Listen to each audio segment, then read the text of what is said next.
হচ্ছে কি could have, লিখে নাও কুড হ্যাভ। তো কুড হ্যাভকে আমরা সেন্টেন্সের মধ্যে কেমন করে ব্যবহার করি সেই ইউজটা আজকে আমি তোমাদেরকে বলবো। তো দেখো আমি এখানে একটা স্ট্রাকচার লিখছি, দেখো সাবজেক্ট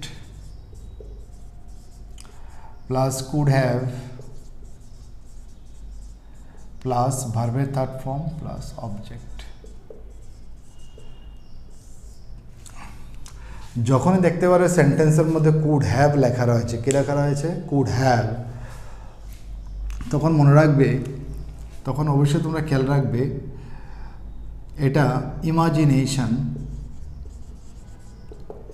ইমাজিনেশন বা কোনো আনরিয়েল অ্যাকশনকে প্রকাশ করছে। আনরিয়েল অ্যাকশন, বুঝতে পারছো? ইমাজিনেশনও হতে পারে কল্পনা বা আনরিয়েল অ্যাকশন। ইমাজিনেশন বলো আনরিয়েল অ্যাকশন বলো, বোথ আর সেম।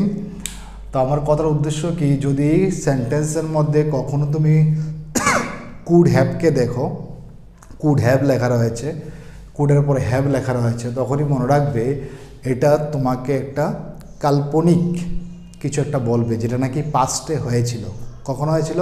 পাস্টে, মিনস অতীতে কোনো একটা ইমাজিনেশন বা আনরিয়েল অ্যাকশনকে প্রকাশ করার জন্য আমরা সেন্টেন্সের মধ্যে could have, would have, should have এরকম ইউজ করে থাকি। তো আজকে আমরা পড়ছি কি কুড হ্যাভ। যেমন আমরা এক দুটো সেন্টেন্স লিখবো এবং তোমাদেরকে বোঝানোর চেষ্টা করব। যেমন আমি যদি বলি তুমি গতকালকের ম্যাচটা জিততে পারতে, তো গতকালকের ম্যাচ যেটা নাকি অলরেডি শেষ হয়ে গেছে, ফিনিশ হয়ে গেছে, তো এখানে তুমি বলছো তুমি গতকালকের ম্যাচটা তোমরা জিততে পারতে, তো এটাকে তুমি কীভাবে বলবে? এটাকে তুমি কীভাবে বলবে? Very good. তাহলে আমরা বলবো কী হবে বন্ধুরা? ইউ কুড হ্যাভ, আমরা জানি কি যাতা ইংরেজি কি উইন, সেকেন্ড ফর্ম হচ্ছে ওন, থার্ড ফর্ম কী হবে? ওন। এটা হচ্ছে ভার্বের ফার্স্ট ফর্ম, এটা হচ্ছে সেকেন্ড ফর্ম, এটা হচ্ছে third form. Yes or no? তাহলে আমরা কি বলবো? You could have won the match yesterday. You could have won the match yesterday. তার মানেটা কি হলো? তুমি গতকালকের ম্যাচটা জিততে পারতে, মানে কি জিতোনি। তার মানেটা কি? তুমি গতকালকের ম্যাচটা হেরে গিয়েছো।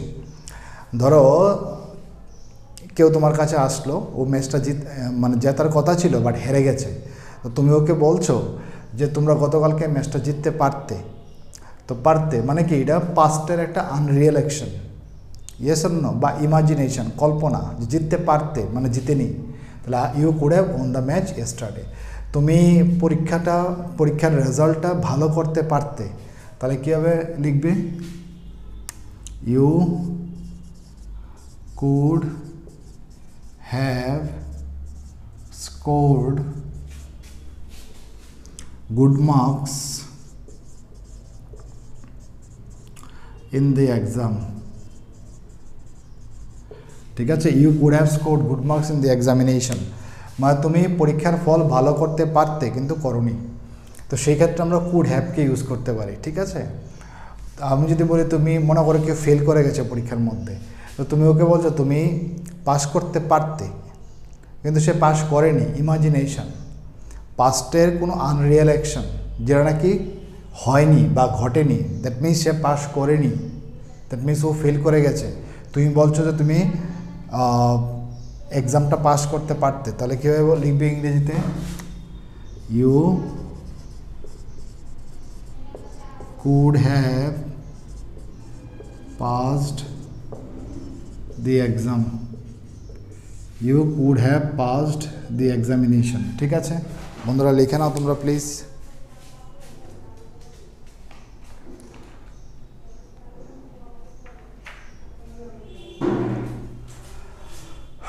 মনে করো আমি যদি বলি একটা সেন্টেন্স, আমি গতকালকে তাদেরকে সেভ করতে পারতাম। ধরো অনেকগুলি বাচ্চা, তাদেরকে আমি সেভ করিনি, তো আমি বলছি আমি গতকালকে তাদেরকে সেভ করতে পারতাম, তাহলে কীভাবে বলবো?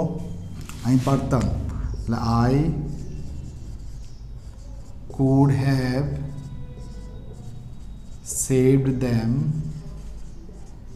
yesterday. তো কথার উদ্দেশ্য হচ্ছে বন্ধুরা, যখনই দেখবে সেন্টেন্সের মধ্যে কুড হ্যাভ আছে তখনই মনে রাখবে এটা একটা পাস্টের ইমাজিনেশন বা আনরিয়েল অ্যাকশনকে প্রকাশ করছে। যেহেতু হ্যাভ আছে তারপরে কি ভার্বের থার্ড ফর্ম বসবে, এবং ভার্বের থার্ড ফর্ম যেমন উইন, ওন এরকম হবে প্লাস অবজেক্ট।